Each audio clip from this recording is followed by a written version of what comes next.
Vitagym, Vitagym est né avec l'an 2000 finalement. Et comme ce nouveau millénaire appartenait aux jeunes, on a associé beaucoup de jeunes à cet événement qui a été un grand succès. Donc Vitagym, c'était quoi? C'était la réunion de toutes les gymnastiques à l'époque, mais aussi toutes les disciplines de loisirs. L'idée, c'était d'animer les clubs, mais en même temps de faire la promotion de la gymnastique auprès du grand public.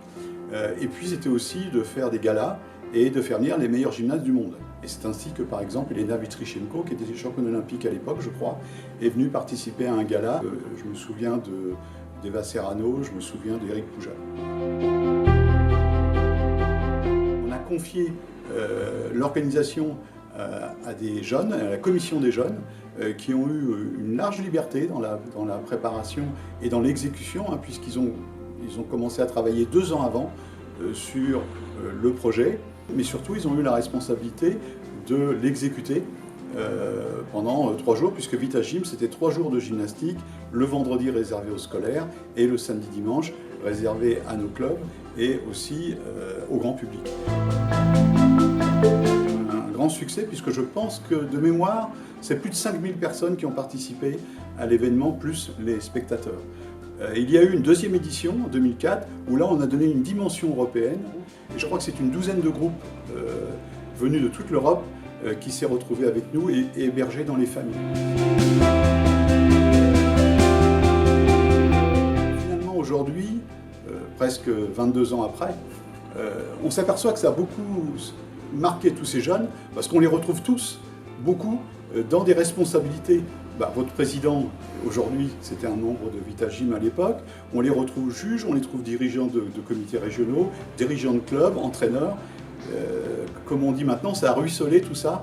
Et voilà, c'est peut-être une idée pour mieux conserver, mieux fidéliser nos jeunes, de les responsabiliser très tôt dans des événements de cette dimension et surtout de leur faire confiance.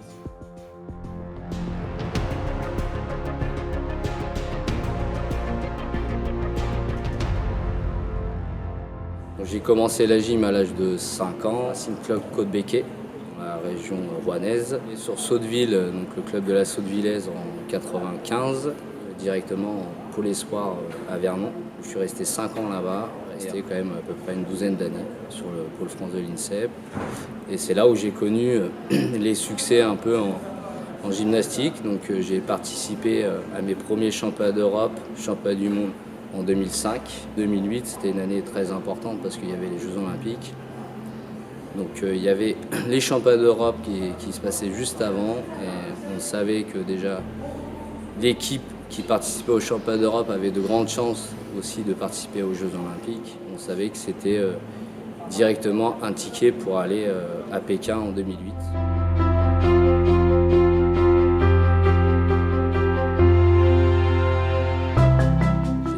Pour essayer de ramener ce petit podium, et j'ai eu de la chance de ramener ma première médaille européenne donc, sur un grand championnat. Et donc j'étais très heureux de cette médaille, mais je savais que c'était surtout une grosse satisfaction parce que je participais derrière aux Jeux Olympiques de Pékin en 2008.